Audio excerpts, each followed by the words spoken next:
Bom dia a todos. Nós estamos começando agora mais um Secov Debate, que temos hoje como convidado o deputado Itamar Borges. Deputado, bom dia, muito obrigada pela sua presença aqui no nosso debate.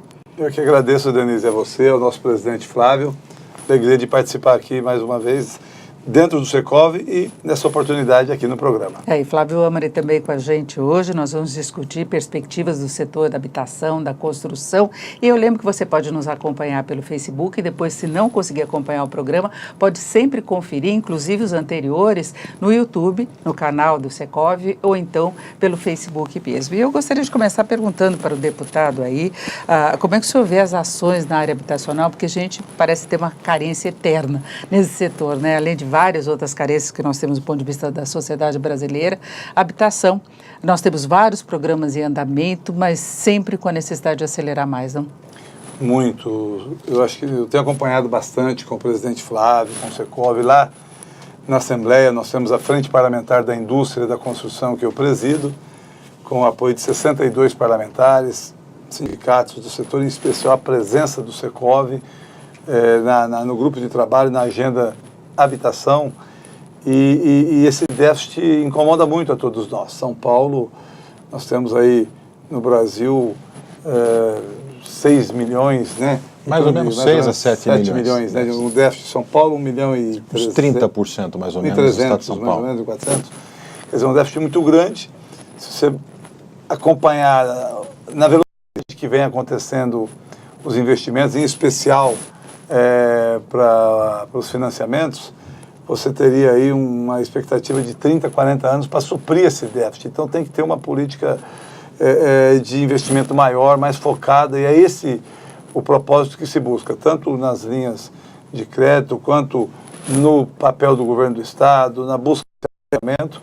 E o Secov tem sido importantíssimo, porque o Secov tem um diagnóstico claro dessas necessidades, e o papel nosso é criar políticas públicas, criar um ambiente favorável no sentido de simplificar esses avanços. Um dos pontos, né, eu acho que nós temos aí desde problema quando se trata da capital é uma questão, quando se trata de outros municípios, você acaba tendo um problema que até eu tenho conversado muito, presidente Flávio, com o seu pessoal, o Lair teve junto, e um grande número de diretores aqui do Secov, Denise, com relação à padronização do Código de Obras. É um problema sério. Você vai em cada município, é um tipo de exigência, licenciamento, aprovação, a burocracia, tudo isso são questões que a Frente Parlamentar tem contribuído em tentar buscar uma unificação. Além daquilo que o Secov trabalha há tanto tempo, né, que é a questão tanto da segurança jurídica, essa questão aí que vem... parece que chegando num ponto final aí do distrato e tantas outras questões, mas eu acho que é um pouco disso. Nós tivemos, através da Frente Parlamentar, com o secretário da Habitação, todos eles, né, os anteriores, o atual, com a CDHU, também com a Caixa Federal, com o Ministério da Cidade, através do Minha Casa Minha Vida, buscando que seja cada vez mais focado no estado de São Paulo a proporcionalidade dos investimentos. A demanda de São Paulo, ela é aí 1/3, como disse o presidente, aproximadamente 30%, mas o destino dos investimentos acaba não sendo esse. Isso acaba sendo um problema maior. Eu acho que E vai na contramão até da força financeira de São Paulo. São Paulo teria, em tese, mais condições de alavancar um desempenho melhor para a sociedade em geral, mas a demanda é maior. A demanda é maior, o Secov e o governo têm papéis importantes, mas precisa focar, precisa priorizar de uma forma. Nós temos aqui essa questão do 1% da CDHU, que, em tese, hoje é uma ajuda, mas é um problema, porque, de repente, isso saiu da lei. Isso hoje o governo vem honrando esse 1% do orçamento da CDHU por uma prática, por um compromisso com a habitação. Mas é algo que foi criado lá atrás e que, nas mudanças de legislação, deixou de estar contemplado na lei, mas vem acompanhando os orçamentos. Mas eu ainda acho que é bom, é o único estado do Brasil que tem? Sim, mas ainda é pouco perto daquilo que se apresenta a necessidade. Por isso que eu acho que não basta apenas você ter 1% do ICMS, tem que melhorar isso, mas tem que criar condições que abra possibilidades e que facilite os investimentos, a iniciativa privada, a buscar de que forma ela pode buscar o recurso e criar novas condições, o próprio Ministério da Cidade, a Caixa Federal, os financiamentos todos que são disponibilizados, isso precisa crescer para enfrentar esse déficit que é muito grande ainda no nosso estado e no país. Denise, eu queria incluir aqui uma pergunta para o Itamar, ou uma conversa, levantar um tema. Ele disse dessa padronização do Código de Obras, que a gente está envolvido nesse processo, e trazer isso para os planos diretores, para o zoneamento. A gente vê com o crescimento das cidades, essa união e essa conurbação das cidades, de regiões metropolitanas sendo criadas, e o zoneamento de cada cidade é debatido dentro da sua cidade. Então, os vereadores que debatem, o prefeito que interfere, ou seja, é uma ação do executivo e do legislativo municipal. Mas, muitas vezes, as cidades estão conurbadas. E a gente não está discutindo onde termina uma cidade e onde começa a outra para ter uma ligação e um planejamento em conjunto. Teve a legislação do Estatuto da Metrópole, que foi aprovada agora recentemente, mas a gente não está conseguindo fazer isso. Talvez seja um dos pontos também, uma bandeira talvez nessa frente parlamentar, a gente buscar incentivar os municípios a dialogarem para que a gente consiga ter esse planejamento urbano integrado, não só na cidade, mas nas regiões metropolitanas e entre as regiões metropolitanas. É um trabalho que a gente faz, mas a gente encontra dificuldade muitas vezes, até porque cada município tem a sua hegemonia, a sua legitimidade até para discutir internamente. Talvez seja um ponto também, Itamar, para a gente debater nessa frente com alguns prefeitos, buscar uma forma para interação entre essas prefeituras. Muito bom, presidente Flávio. Inclusive, o propósito da frente parlamentar é esse, né, Denise? O presidente colocou muito bem, é buscar simplificar, é buscar melhorar o ambiente para que possa a solução habitacional chegar lá para a população que necessita. E essa sua sugestão de cara já está abraçada, porque o papel da frente parlamentar é isso, é apoiar o setor, apoiar que torne viável cada vez mais os investimentos em habitação. E eu entendo que nós poderíamos partir de um projeto piloto, né, com uma região metropolitana, ou com essa região de metrópole, para buscar exatamente essa padronização, essa integração de legislação, para não ter esse problema, porque senão você começa aqui de um jeito, aqui você tem que se adequar de outra forma. Está perfeito. No limite, abraçado. Pode existir uma cidade em que tem aqui uma região totalmente industrializada e o município, a hora que passa a divisa, entende que é estritamente residencial e pode ter esse conflito. Então, do plano diretor, do zoneamento. Então é importante que a gente tenha esse planejamento urbano integrado e é muito difícil, deputado, porque muitas vezes os prefeitos, os vereadores de cada uma dessas cidades têm os seus interesses. Então, esse planejamento integrado é importante também nesse sentido. E tem a questão da mobilidade, acho, das pessoas também em relação ao trabalho e o local que moram, porque em alguns locais não é só uma questão de valorização do custo de terreno, da obra, são as condições mesmo de moradia. A pessoa consegue morar, mas mora muito distante, exatamente porque naquele lugar ela conseguiu uma condição de adquirir o imóvel, mesmo em programas. Eu conheço vários casos de pessoas que moram muito longe, por exemplo, da capital, porque aqui na capital há essa restrição da oferta de imóveis. A gente tem uma fila imensa e a gente percebe essa questão da burocracia que o deputado colocou, ela impede, inclusive, a utilização de imóveis que estão desocupados, aquela velha história que eu acho que o que aconteceu agora no Lago do Paissandu deixou evidente o quanto que houve de mobilidade, talvez, do setor público, em agilizar esses projetos, né? E, Denise, essa colocação do presidente Flávio, uma coisa puxa a outra.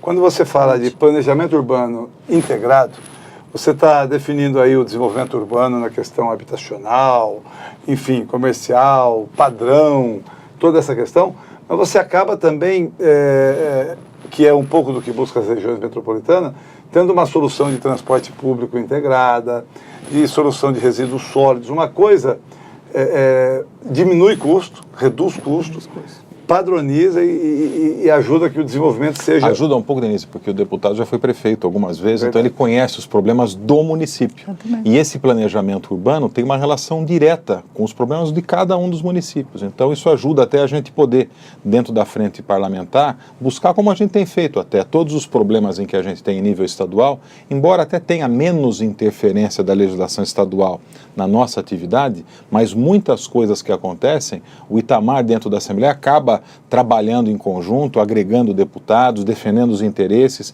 de forma legítima e buscando a solução mais equilibrada possível, então, e com a experiência de prefeitura. Então, isso é muito importante para todos nós. Eu coloco essa questão do custo de transporte, que é uma coisa que pesa muito, o que não é destinado para habitação, muitas vezes tem que ir para essa estrutura de transporte. Você tem cidades dormitório, em que as pessoas acabam se deslocando, e toda a estrutura tem que ser montada para isso, para poder dar condição dessas pessoas chegarem na cidade para trabalhar, né? O Flávio falava de uma área que pode ser industrial, a outra seria o ideal que a pessoa tivesse condição de morar ou trabalhar próximo, né? E buscando um pouco dessa colocação que o presidente Flávio fez, da minha experiência de prefeito, foi bem isso que me trouxe para a Assembleia, com esse propósito de apoiar o setor da habitação, de apoiar o setor da construção. Fui por sentir lá na ponta a importância e a necessidade da população, a importância e a necessidade de investimentos na área habitacional e de infraestrutura, para poder você não só desenvolver os municípios, mas atender a necessidade da população. E com essa experiência que eu vivi lá, né, com a satisfação, eu costumo dizer, eu aprendi muito isso, eu estou aqui ao lado do Flávio, eu tenho um exemplo de uma figura que eu gosto muito, que é o Renato Amari, e eu aprendi muito com o Renato Amari, Flávio, quando ele foi prefeito de Sorocaba, que uma das satisfações maior que o prefeito, que o homem público tem, é entregar uma casa, ou a chave de uma casa, ou a escritura de um imóvel que era irregular e que você regulariza para a população. E com isso eu vi as dificuldades que tinha. E muitas vezes segura por uma legislação municipal antiga, que não foi atualizada, por uma falta de uma integração do planejamento regional. Você tem uma cidade aqui que você consegue fazer uma solução habitacional e você não consegue na outra. E aí você citou um exemplo. A cidade se torna uma cidade de moradia, né? Exatamente. Uma extensão. Por quê? Porque aqui olhou melhor para essa questão habitacional e criou condições para que pudesse ter os investimentos aqui e aí você acaba desenvolvendo mais essa cidade. Então, quando você faz um planejamento urbano integrado, você possibilita que todas recebam de acordo com a demanda do local, acolhendo as pessoas ali mesmo onde ela está. E quando é uma questão integrada, também às vezes você trabalhar aqui, morar aqui, é muito comum isso, Sorocaba e a região ali. Quantos condomínios nós temos ali em cidades ao redor de Sorocaba que são pessoas que têm uma vida profissional ou empresarial na cidade de Sorocaba. E assim é em São Paulo, com Alphaville e assim por diante, tanto na questão de alto padrão, de médio padrão, como também nos conjuntos habitacionais, nos programas habitacionais de interesse social. Porque quando é de alto padrão, médio padrão, as pessoas têm condição de se locomoverem e não tem toda essa dificuldade, não depende do setor público para transporte, muitas vezes tem como bancar, mesmo que seja um ônibus executivo e tal. Agora, tem problema de transporte, eu acho que chega a ter problema de saúde, pelo tempo que as pessoas levam, é uma coisa assim inacreditável. Então, eu acho que é importante ter, principalmente, Grande São Paulo, que a gente pega Grande São Paulo cada vez maior, né, com mais cidades ao redor, que praticamente estão emendadas, mas as pessoas têm um tempo de deslocamento imenso, não dormem, isso acarreta problemas de assistência médica depois, que também fica por conta do município. Né? Essa questão de saúde, se você faz um planejamento integrado, você dimensiona melhor o tamanho, a área de atendimento, que vai suprir ali, presidente, exatamente a demanda daquela população existente e aquela população que possa vir a residir ali de acordo com a ampliação ali da área habitacional. Agora, deputado, pela sua experiência, quais seriam as maiores deficiências nesse sentido? Qual seria a tendência da discussão para que se possa solucionar isso? Havendo um projeto integrado, como se começaria a mexer essas peças para funcionar na prática, para se obter mais resultados? Com relação à questão de legislação municipal, acho que é a questão da padronização e a integração mesmo, um planejamento integrado. Acho que esse é um ponto da legislação local que facilita nesse aspecto. A desburocratização, os licenciamentos ambientais que já vem evoluindo, mas precisa ter planos diretores exagerados. Nós temos muito plano diretor que exige contrapartida fora da realidade e que inviabiliza muitas vezes que você leve a habitação para a população. Esse é um ponto. Mas eu diria que o maior problema da habitação é o financiamento. O problema é o recurso que precisa ser disponibilizado no montante, no valor, no tamanho que possa enfrentar com mais velocidade, mais rápido, essa demanda, atender melhor e mais rápido essa demanda. Mas aí, a gente considerando aí que não teremos sobra de recursos a médio prazo, haverá necessidade de se conseguir mais resultados com menos. Porque a perspectiva é essa, pelo menos, né? Em termos de ajuste. O Brasil não vai alcançar o equilíbrio financeiro logo. Nós temos um programa, Denise, que nós criamos aqui, que chama LAR, Locação Acessível Residencial. É uma forma de construir, até considerando isso que você está colocando, e é uma realidade nossa do país, com cada vez menos recursos públicos, enquanto não se fizer um ajuste fiscal que vale, que é uma forma de incentivo ao investimento privado para oferecer moradia, principalmente para a população de mais baixa renda, através de locação. Então, não é com recurso público, mas com incentivo urbanístico, tributário, com obrigações, é quase como uma PPP para que o investidor construa e alugue para aquela faixa de renda, dando moradia para atender um pedaço desse déficit sem investimento público. Já está muito avançado na cidade de São Paulo, aqui com o vereador Policineto, ele está fazendo esse trabalho em nível municipal e também tem um trabalho sendo feito por nós em nível federal, no Ministério das Cidades, sendo costurado dentro do Executivo em nível federal para que a gente possa sugerir essa proposta de oferta de moradia para minimizar o déficit habitacional, focando também até nos jovens, que muitas vezes buscam até a locação e não a compra, e também nos idosos, que também buscam muitas vezes a locação. Porque não tem como comprar, mas pode alugar. Eu só queria acrescentar que isso daí, eu acho que é mais uma coisa que ficou evidente no caso que nós tivemos no Paissandu aqui em São Paulo, que as pessoas pagavam o aluguel. É verdade. E mesmo agora com o auxílio dado pelo governo, do auxílio aluguel, elas não querem sair de lá. Em tese, essas pessoas teriam condição de pagar um aluguel. Então, eu acho que reforça a posição que o Flávio colocou de se estimular esse tipo de moradia, porque agora eles estão na fila para poder comprar um imóvel. E nós sabemos que eles não têm a menor condição financeira de comprar da forma tradicional. Então, mas eles teriam como pagar o aluguel se eles tivessem a garantia da moradia. Eu acho que são 3 pontos, né? E eu deixaria o terceiro, esse que o presidente colocou. Um dos pontos, se nós buscarmos 2014, que foi ali o período que começou a reduzir os investimentos, a crise começou a ter, a crise econômica e começou a atingir o país maior. E agora, 2018, nós estamos um patamar de investimento de 10% inferior àquilo que foi investido do PIB em 2014. Esse já é um ponto que é problemático. A outra questão é o crédito, também se restringiu muito o crédito. E isso acaba tanto, não só para o poder público, mas para o privado. E a terceira questão é criar condições para esse tipo, para quem tem condições de fazer os investimentos, desde que você tenha uma segurança, tenha um equilíbrio dessas demandas. Por exemplo, as construções do Minha Casa Minha Vida, da CDHU, buscou, no tempo aí, reduzir os custos. Ora com doação do terreno pelas prefeituras, no caso da CDHU, até o próprio Minha Casa Minha Vida, quando é o caso, com isenção do ISS, por se tratar de construção de interesse social.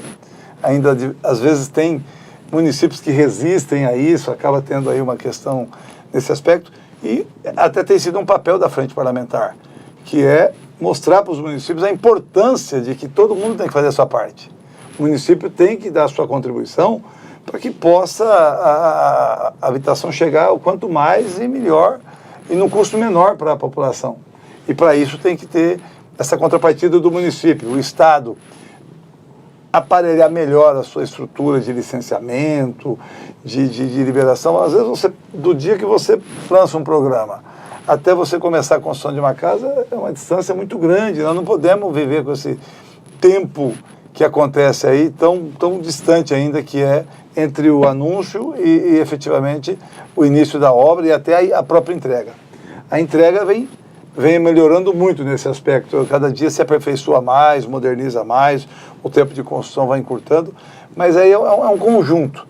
E o crédito, por outro lado, né? Você vê, hoje as linhas abaixou um pouco, você pega aí o juro, redução do juro já ajuda um pouco também, né, presidente? Então, tudo isso acaba facilitando bastante a solução. E essa última que o presidente colocou, da locação aí, ela é perfeita, porque eu acho que ela vem bem no que você colocou. As pessoas têm condições, querem pagar aluguel, e por que não pagar no lugar seguro, para quem é o proprietário efetivamente, e com uma vida digna. Tem um ponto, Denise, que foi levantado agora num estudo feito pelo IBGE, semana passada, eu acho, não sei se chegou a ver, Itamar, mas um estudo do IBGE, junto com o centro de, acho que é Semadem, se eu não me engano, o nome da sigla, que avaliou 800 e tantos municípios no Brasil, os domicílios em áreas de risco. São mais ou menos 8 milhões, eu estou dando um número redondo, eu não tenho todo na cabeça, mas 8 milhões mais ou menos de domicílios em áreas de risco, risco meteorológico, ou seja, aquele em que a chuva pode dar um desabamento ou deixar a pessoa sem a casa. Desses 8 milhões, arredondando os números, metade desses 800 municípios estão no estado de São Paulo. Mas, em números proporcionalmente falando, Salvador tem 45% dos domicílios em área de risco. E tem uma relação direta, Itamar, com o que você colocou do licenciamento ambiental. Porque muitas vezes as legislações restritivas não permitem as construções ou os empreendimentos com um nível de restrição tão elevado e que as invasões acabam acontecendo às margens do rio e jogando sem saneamento e colocando nos rios o esgoto, a ocupação nas beiras das represas, como a gente vê aqui na região de São Paulo, da Bilis e de Guarapiranga. Morro. Então, aquela restrição maluca em que existe no país hoje para a ocupação regular e a incapacidade do país de segurar essas invasões, essas ocupações, esses movimentos que se dizem sociais e depois cobram o aluguel das pessoas, a gente acaba deixando desproporcional. A gente não incentiva o investimento privado e a gente acaba privilegiando aqueles que ocupam, invadem áreas, tornando problema social para 8 milhões de domicílios no país todo, pela falta de agilidade, de desburocratização, que é exatamente o que você levantou. A importância da gente ter hoje um processo de licenciamento mais rápido, menos restritivo e que se obriga, ou que se fiscalize para que se cumpra no nível de exigência que seja necessário. Então, tem muito a ver com esse ponto do licenciamento ambiental, esse volume de domicílios hoje que estão nessas áreas de risco. E o empreendedor ele teria mais condições de assegurar, de garantir a segurança em determinados empreendimentos, mesmo em áreas tidas aí como de maior risco, mas tem como você ter uma construção dentro de parâmetros que ofereçam maior segurança. A questão, eu acho que até entra aí a postura, eu acho, de prefeituras e tudo mais, porque esse pessoal que invade, que vai morando nessas áreas de risco, sairia dessa fila habitacional. Então, se deixa essa expansão como se eles não fossem um problema, vira um problema na hora que você tem uma catástrofe, né? É bem isso. Coincidentemente, a hora que o presidente começou a citar os números, eu arredondei, hein? Se você tiver o número exato, você já dá o exato. Na verdade é uma referência. Tá perfeito, o seu número está perfeito. Então, legal. Problema de moradia na cidade de São Paulo. Cerca de 3 milhões, ou quase 30% da população paulistana, capital, né, vive ou em favela, ou em núcleo urbanizado, ou em loteamento irregular e cortiço. Então você tem aqui, e esse aí, em tese, está dentro de uma solução. E não está solucionado. Sim. E aí você tem essas outras questões. Olha aqui, ó. E ainda nós temos 120 ocupações, núcleos, na cidade de São Paulo, entre edifícios e terrenos, que são ocupações irregulares. Que também não oferece segurança, mas que poderiam ser usadas como empreendimento imobiliário, de fato. E paralelo a isso, é o que o presidente Flávio Amaro, que tem feito muito bem isso. Acho que o Secov procura colocar para o governo, seja o governo municipal, para o governo estadual e também para o governo federal, que define a política de um modo geral, de que forma você pode melhorar esse ambiente. E aí o presidente Flávio foi muito feliz aqui, colocando, e que acaba vindo ao encontro das bandeiras, das ações da Frente Parlamentar, que eu tenho a honra de presidir com o suporte e orientação do Secov, no aspecto até de construção de legislação. Nós estamos fazendo aqui projetos de leis a 4 mãos aí, com a presença e a participação da Secretaria da Casa Civil e da Habitação, para buscar melhorar não só essa questão do ambiente de investimento, mas também de segurança, de qualidade, porque o Secov prima por isso. O que o Secov tem feito muito além de estimular é oferecer cada vez mais qualidade e dignidade para as famílias. Acho que é muito importante. A gente busca, na verdade, Itamar, mostrar para a sociedade que quando a gente restringe demais, as pessoas vão continuar precisando de casa, e se você diminui a produção, e a Denise é a nossa professora de economia, que a gente ouve ela diariamente, a gente, quando restringe demais e diminui a oferta, o resultado claro é que vai aumentar o preço, ou essas pessoas vão ser expulsas de onde elas gostariam de morar. Então a gente precisa fazer o caminho inverso. A gente precisa desburocratizar. Claro que tem que ter um nível, obviamente, de burocracia para que as coisas sejam respeitadas. Precisa ter, sim, um nível de restrição urbanística, mas dentro de limites razoáveis, para que a gente possa produzir moradia na oferta necessária, compatível com a demanda, para que haja capacidade dessas pessoas comprarem os imóveis ou alugarem os imóveis, seja casa, terreno ou apartamento, e que a gente não expulse essas pessoas para viver no topo do morro, ou na favela, ou não incentive o loteamento clandestino, ou essas ocupações irregulares. E, ao mesmo tempo, um poder público que não permita essas invasões ou essas ocupações mais do que um dia. Porque se passa um tempo, ela deixa de ser um problema da polícia e passa a ser um problema social. E daí a gente acaba tendo que conviver com essas 126 loteamentos clandestinos, que poderiam ter sido 126 empreendimentos feitos de forma correta, se a gente não tivesse o tempo todo. E a gente demora hoje mais de 5 anos, 7 anos para se aprovar um loteamento no nosso país. Então é inaceitável que alguém vai lá, abra a rua, vende o terreno e cria um problema social, sem tratamento, sem saneamento, sem iluminação. Enfim, é um problema muito grande que a gente tem, e é um desafio para você, nessa frente parlamentar, tentar buscar e apoiar em nível estadual hoje uma forma da gente diminuir essa burocracia, principalmente, Itamar, na Secretaria de Meio Ambiente. Porque ali é onde tem a maior interface com a atividade imobiliária, que é muito aberta ao diálogo também, é verdade. Mas a gente tem que ter essa busca constante pela padronização, que você falou muito bem também, e as agências que existem hoje, de CETESB, de DPRN e tudo mais, falta um pouco da padronização, é muito subjetivo ainda, e esse papel da Frente Parlamentar pode nos auxiliar em muito nessa padronização, principalmente focado ao meio ambiente. Eu participei, inclusive, presidente, aqui de um debate aqui no Secov com alguns secretários de meio ambiente Sim. e de habitação, onde o Secov coloca exatamente isso. E sai sempre daqui com um compromisso. Acho que esse é o primeiro ponto, ou um dos que mais se explora nesse debate, dessa padronização. Você chega em São Paulo, as exigências vêm de uma forma. Você chega em Campinas, é outra. E a agência acaba te deixando numa situação difícil. Sem dizer isso, você disse 5, 6 anos, presidente? Isso se você não tem muito azar. Se você tem azar, você demora. Eu protocolei no GRAPROAB, e o GRAPROAB é um exemplo a ser seguido no país. É bom o GRAPROAB, que é aquele órgão ligado à Secretaria da Habitação, em que determina prazos e é um colegiado. Mas a exigência de um empreendimento meu veio que eu tenha que numerar uma área grande, tenho que numerar árvore por árvore, e tenho que colocar um número nas árvores, fazer uma descrição. Mas isso é qualquer empreendimento agora, inclusive do ponto de vista comercial, isso atrapalha demais. Mas a gente preserva as árvores. O problema maior é você ter que catalogar todas elas, e daí vem 126 empreendimentos clandestinos que estão em algum momento hoje, em algum lugar desse estado, com um trator derrubando as árvores. E eu sei que existe. Ou em APP.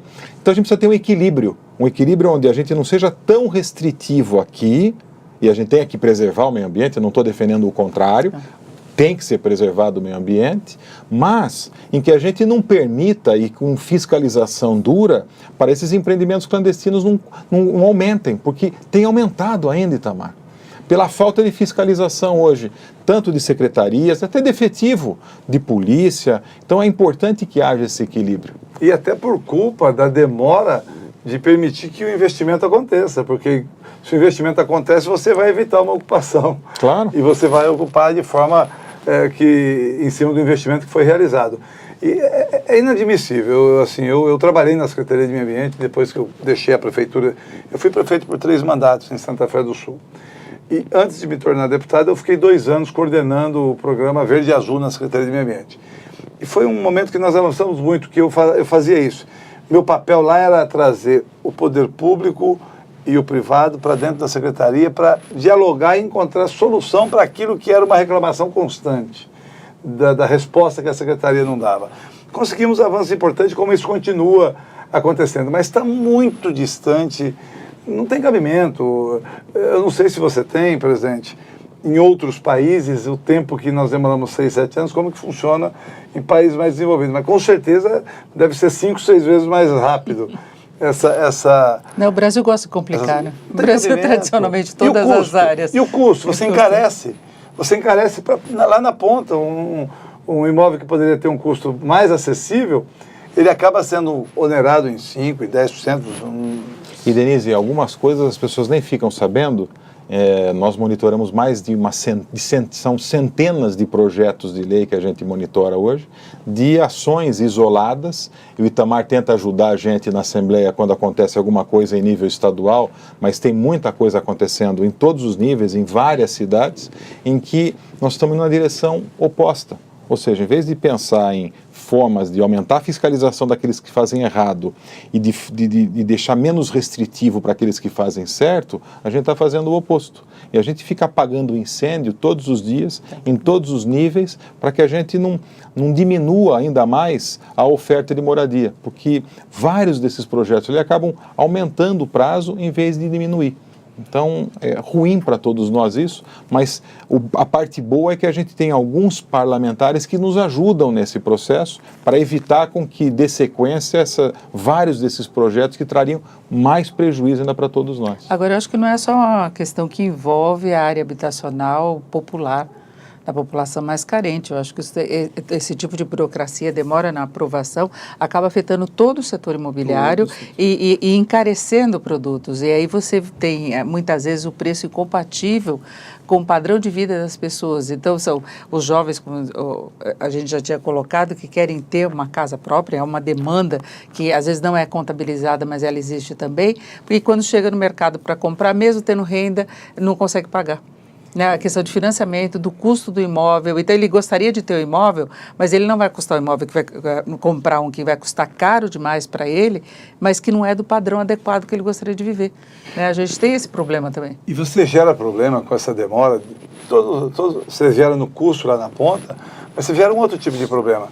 Dependendo conforme for esse período, você libera um crédito ou uma empresa ganha uma licitação para construir casas da CDHU.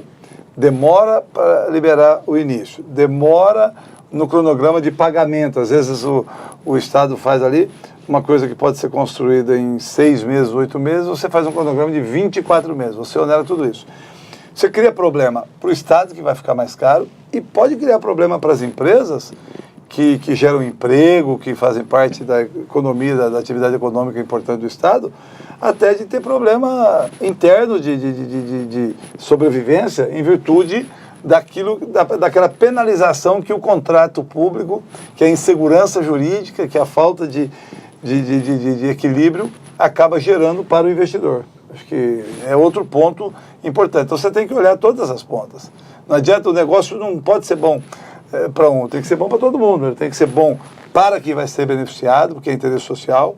Esse benefício é gerado por toda a política que tem, que é hora do subsídio, hora dos incentivos, mas também do sacrifício de quem está dando a sua cota de contribuição, que entra com uma margem limitada, que qualquer coisa diferente você inviabiliza a situação. Então, acho que é um pouco disso tudo. Quando se trata de obra pública, quando se trata de empreendimento que é feito direto e com investimento ou privado ou de financiamento, você onera o custo final. Agora, deputado, o senhor vê condições, a perspectiva de uma mudança dessa situação? O senhor acha que tem conscientização, aí, no geral, em relação aos políticos, administradores, para mudar essa situação? Porque é de muito tempo que a gente enfrenta esse problema aqui no Brasil, né? Vem tendo alguns avanços, numa velocidade bem distante daquela que nós gostaríamos e que precisa. E os poucos, ou os avanços que nós temos tido, eu volto a dizer, presidente Flávio Amari, deve-se muito ao Secov. O Secov tem estado presente nos grupos de trabalho, nas comissões temáticas, nas lideranças do Congresso Nacional, da Assembleia Legislativa, das câmaras municipais, com seu corpo técnico para mostrar a necessidade, os ganhos que cada um pode ter no aspecto que vai beneficiar, em especial, a população que está esperando a habitação. Eu acho que, em virtude disso, nós temos que continuar esse exercício. É a Frente Parlamentar da Indústria da Construção aqui em São Paulo, são as ações nas câmaras municipais, é o Congresso Nacional melhorando a legislação de tal forma que possa fazer uma integração nesse sentido, são os planejamentos urbanos integrados que possa criar aí alguma facilitação também nos grandes centros, nas regiões maiores, e até mesmo a outra ponta, que a partir do momento que a coisa caminha, o governo possa ter, ou dele, ou de dinheiro internacional, liberar linhas de crédito ou crédito maior, dá para buscar. Acho que nós tivemos um momento, mas aí para você buscar você tem que fazer a sua parte, aí vem reforma da Previdência, aí vem uma série de pontos que vai permitir que o investimento aconteça, que o crédito apareça, ou mesmo que a segurança jurídica e a confiabilidade permita que o privado faça com as próprias pernas, vamos dizer assim, o investimento que possa ser feito e que às vezes não está sendo feito pelo cenário que se apresenta. Agora, deputado, o senhor acha que o país pode andar melhor pós-eleições? A gente está com essa situação de indefinição, de incertezas, a gente vê uma trava aí na atividade de um modo geral, uma preocupação muito grande de todo mundo com relação às eleições. O senhor acha que o fato de se ter as eleições, de uma mudança de governo, de se sair desse quadro atual, já pode dar um fôlego maior à atividade econômica em geral? Total. Primeiro que, em tese, já era para estar acontecendo isso. Mas o ambiente político do momento do país não está permitindo que as medidas positivas e boas que o governo federal vem tomando, o Congresso Nacional, repercuta da forma que poderia repercutir. Porque, ao mesmo tempo que você toma medidas importantes para a economia, você tem uma judicialização, você tem um ambiente político de muita disputa, de indefinição, tudo isso acaba atrapalhando um pouco do reflexo que, no meu ponto de vista, e nós vivemos um pouco disso, quando as medidas do atual governo começaram a acontecer, que começou a repercutir, melhorar a economia e, de repente, uma hora é uma situação, outra hora é outra. Agora há pouco nós falamos ali, o dólar, é isso, é aquilo, cada hora é um ponto que acaba interferindo. É a expectativa do resultado das eleições. Mas eu entendo que seja qual for o resultado da eleição e que seja o melhor possível para o povo e para o país, que nós vamos ter sim um momento muito melhor, porque o país já tem algumas bases iniciadas, parte dessa base iniciada, e eu não vejo como fugir durante o período eleitoral de um compromisso de todos os candidatos, tanto a presidente da República, como a governo, como ao Congresso Nacional e as Assembleias Legislativas, de compromissos que venham ao encontro de transformar esse ambiente, de resgatar. E eu acredito que a força do brasileiro, eu costumo comparar muito, presidente Flavio, que eu acredito na recuperação do Brasil como eu acreditava e aconteceu na recuperação da falta d'água aqui em São Paulo. Estimou-se um prazo bem maior e caiu aí para menos da metade do tempo a solução definitiva. E eu diria que é a mesma coisa. E São Paulo está convivendo com uma situação semelhante à época do racionamento. Já voltou, já que eu falei de água, né? Já que falou de água, a falta de chuva já levou a uma situação de reservatório semelhante à daquela época, e São Paulo está resistindo mais. Resistindo mais, né? Em virtude das medidas que foram tomadas, né?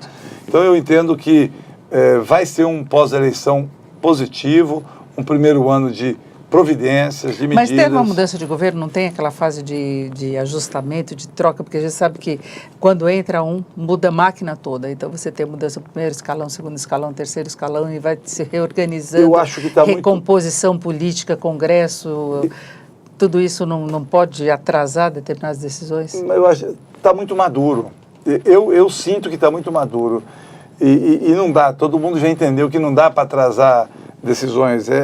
O primeiro ano do próximo governo é decisivo, é fundamental. As mudanças, as medidas, as reformas precisam acontecer no primeiro ano, porque é para ter uma resposta rápida, tanto dos investimentos, da confiança e tantas outras questões que necessita dessas medidas. E eu sinto que isso vai ser o tema do debate das eleições. Os candidatos a todos os cargos vão estar muito focados nesse ponto e ou dá essa resposta ou o país não sobrevive. Eu acredito que o país vai não só sobreviver, como ele vai retomar, e vamos ter aí tanta área imobiliária, habitacional, como as demais áreas retomando aí da melhor forma possível.